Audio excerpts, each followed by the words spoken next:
It was the most professional, legal way to beat somebody's ass. It was dope. And I actually won. And after that, everyone was like, oh my God, Coleman, are you the one? I thought I was like the coolest person ever. Why are y'all treating me like I'm a trainee? I was like, bitch, you are a trainee. The fuck? You are. You just got here. Hello.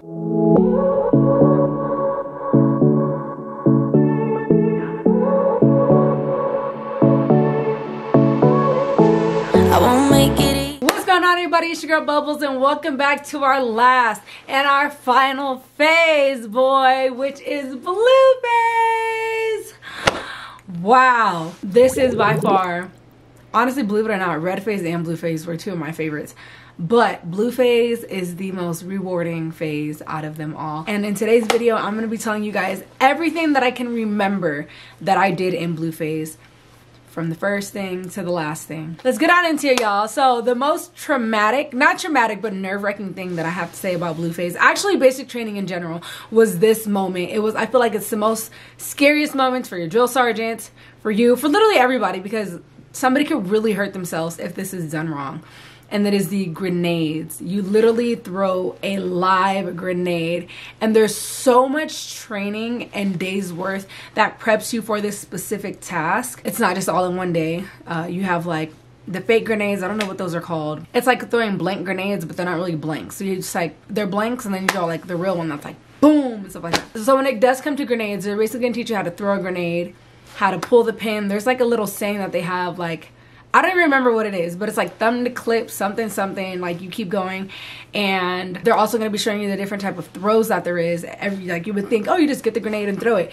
No, there's different ways of throwing it. And I did not know that, so I got to basic training. There's also different positions that you're in to throw them. And all this stuff is very important. So if anything, if you don't pay attention anytime during basic training, blue phase, when these grenades are being thrown, you need to pay attention, because if not, you will get jacked up. Not like fought, but let's say like it happened to me. Okay, I was so nervous that I messed up and I threw the grenade and it didn't make it like where it was supposed to, or it bounced back in. My drill sergeant literally had to like pick me up and like toss me in order to like not save my life, but just save my life basically. So if you do end up messing up, or the grenade ends up like falling and it's not where it's supposed to be and it's about to go off, prepare yourself to get thrown or tackled or anything. And they're not doing it to hurt you. It's literally just for a safety precaution. They'd rather something happen to them and something blow up off of them than you. You know what I mean? And that's so selfless.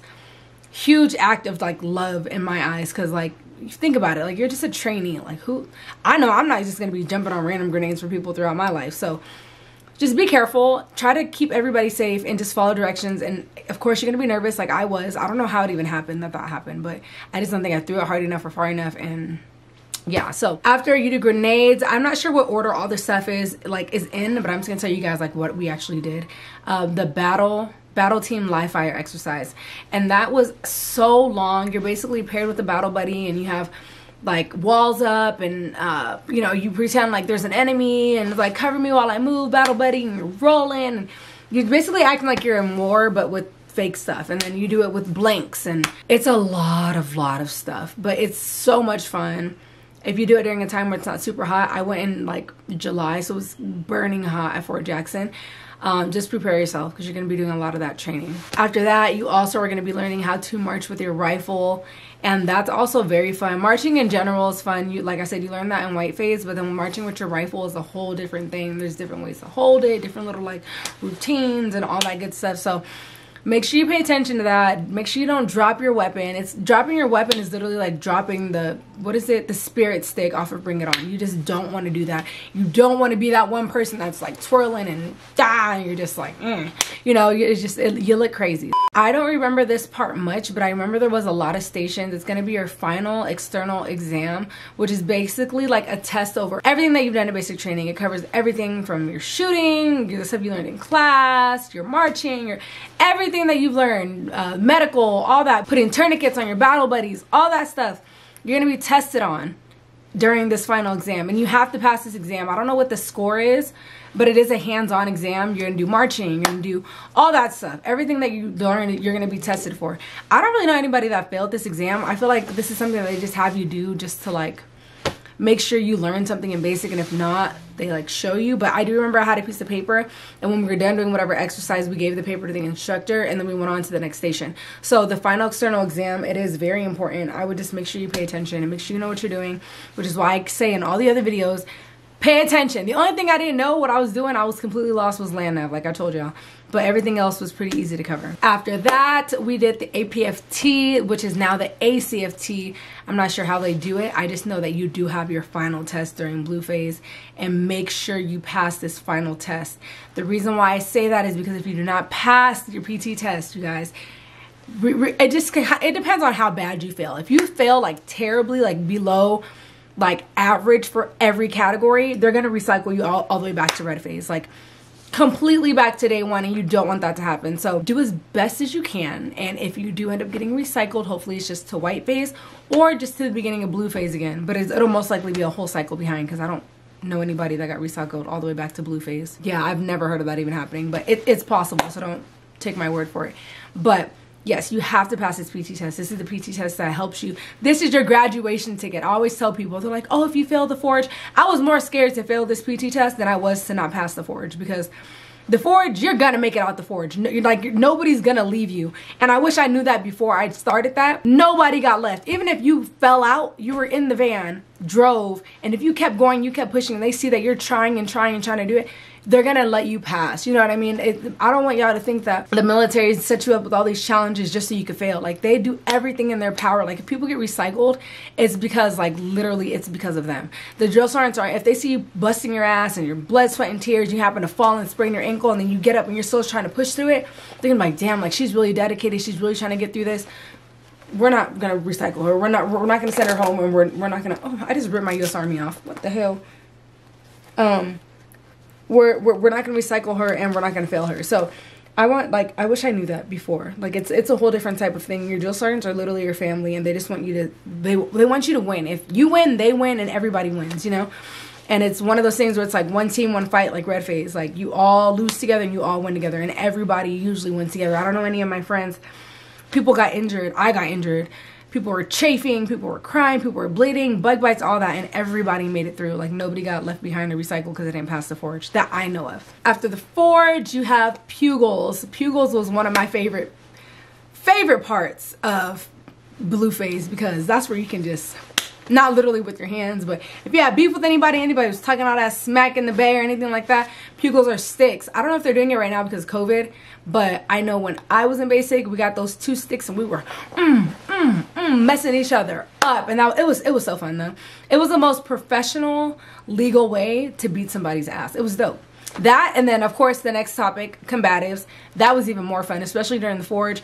They were letting us do guys versus girls combat, like fighting. It was awesome. And I actually fought, no, I don't want to say fought, I did combatives. I competed with like the bully of the bay for me, and I actually won. And after that, everyone was like, oh my god, Commodore, you're the one. I thought I was like the coolest person ever, but honestly I just did it because I was just tired. Like, y'all, we had this person just talking the whole time during basic, and I was like, somebody needs to go in there and whip her ass. And I was just like, look, I'm just gonna have to be the one, and I did.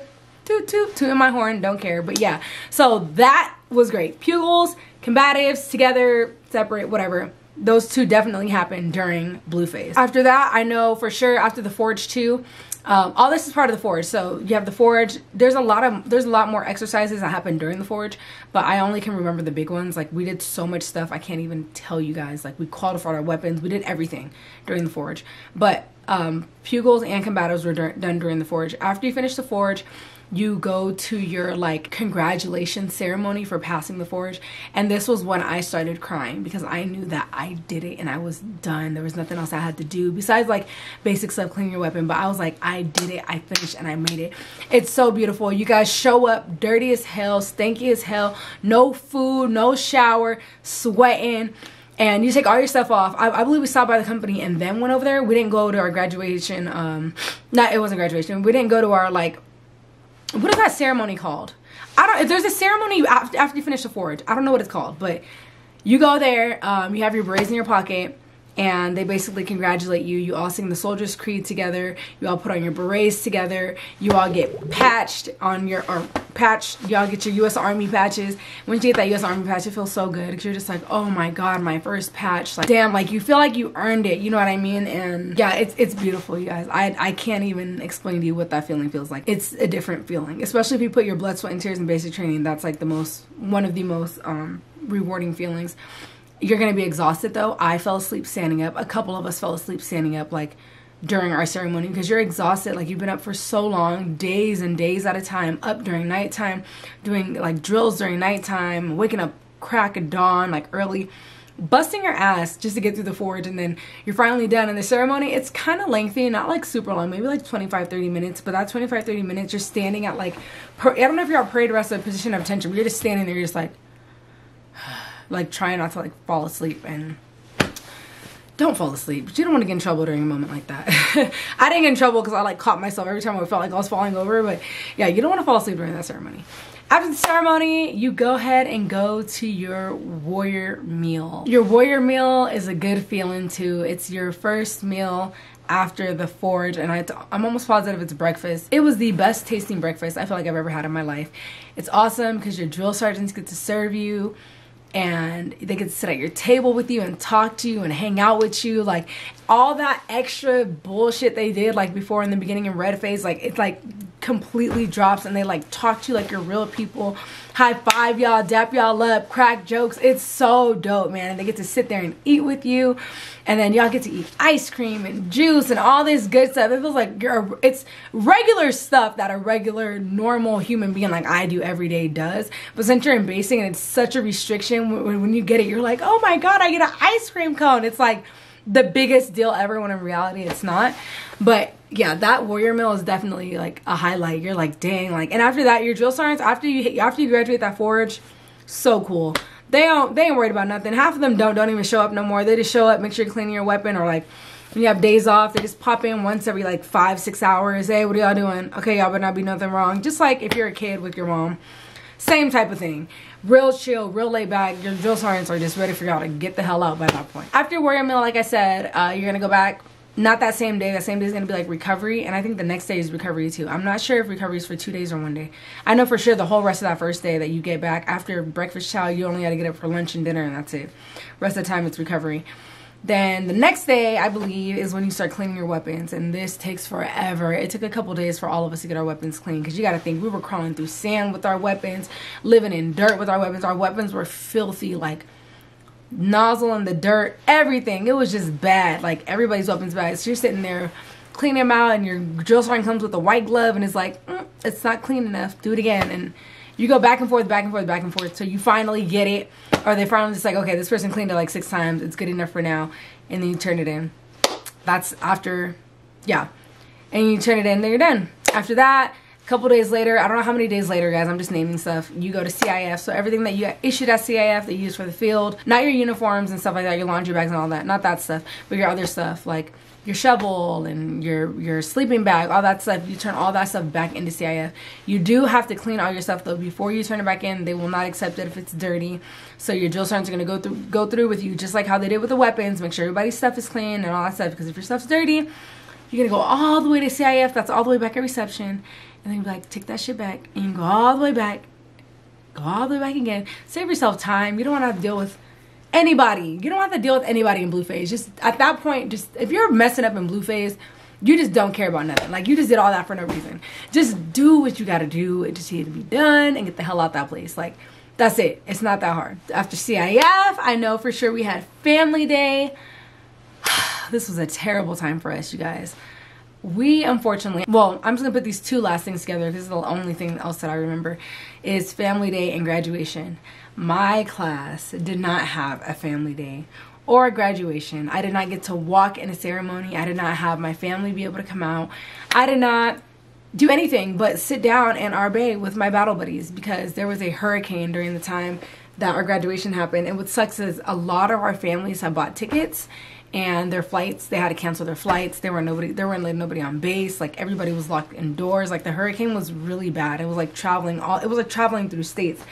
They're like, hey y'all, like they sat us down inside of the tire pit. They're like, we got to talk to you guys. And we were like, what? At this point, we're geeked. We're like, we just did the Forge family days in like 3 days. We get to see our family. Woo, woo. And they were like, No, y'all, we're not having a family day or a graduation. When they said that, you guys, literally all of us in tears, crying. Like, it was so sad. Even our drill sergeants were crying. Like, it was one of those things where they were like, it was out of all of our control, and they were like, we are so sorry. And like, there are people getting up, walking out, and they weren't even stopping us for being upset, because they understood how big of a moment that is. Like, getting to that end point and just wanting to see your family and wanting to just walk, and like, do y'all know what we went through to be able to walk for graduation? Like, I feel so bad for the people right now that are in training that have to have a virtual graduation because of like the pandemic. I feel so bad. There's not, like, we got to do our rehearsal outside and as if it was a real thing, and it was so dope. Like, we were like doing our walks and march and waving and saluting, and oh my god, it was so dope. And then when they shut us down, like, y'all, we did all that rehearsal for nothing. Y'all aren't graduating, or y'all aren't having a ceremony. We just stayed inside and watched movies and had snacks, which granted, that was fun too, but there's nothing like walking for your graduation, bro. That's like graduating high school. You went all those 17, 16 years, 18 years, and then you get to the end, they're like, here, just take the paper and go. So sad. But that's honestly the highlight of basic training. And once you get to that point, y'all are done. There's not much to do after that. They just help you pack up your stuff. You get your orders to where you're gonna go for AIT, and they prep you to like basically just get the hell out, move on to your next duty station. No, yeah, to your next duty station, because it is a duty station. And I ended up going to Fort Lee, Virginia. I don't know how long of a drive that was, but that was a long ass drive. It felt like it was from Fort Jackson to Fort Lee. I don't know how long it was, but we took a bus, and that shit took forever. And by the time we got there, that's where shit started riling up, and it was like red phase all over again. I'm gonna do a video. Let me know. Actually, I'm let y'all let me. Y'all let me know if y'all want to hear about AIT, the phases for that too, because there's a red phase, a gold phase, or a red phase, a black phase, and gold phase. I believe those are the phase colors. Let me know. I'll tell you all about that too. It's not as bad as basic training, but once you graduate basic and you're like, hey, I'm the biggest and the baddest out here, and then you go to AIT and they're like, whoop, back to red phase, and you're like, what? It's freaking heartbreaking and devastating. I was so upset when I got there. I was like, why are y'all treating me like I'm a trainee? I was like, bitch, you are a trainee. The fuck? You are. You just got here. Hello? Just because you graduated basic don't mean nothing. But yeah, guys, that was my experience for basic training. And I love doing videos like this because I get to like relive it, and I'm just like, damn, I can't believe I went through that. And now I'm here in the regular army, and there's days where I'm like, damn, like the bond you have with your battle buddies and your drill sergeants, all that, I will never ever, I think, in my military career experience a love and a relationship and like all that with how it was in basic training. Like, those are my best friends forever. I made friends at my duty stations, but nothing like basic training. Like, that is my family. So that's gonna be the end of this video today, you guys. Hope you guys all enjoyed it. If you guys have any questions about blue phase specifically, drop it down below. If you haven't already, go ahead and watch my white phase and my red phase video for all those questions and tips and tricks and all that. But until then, you guys, I love you. Thank you for watching, and I'll see y'all next time with the next video. Bye.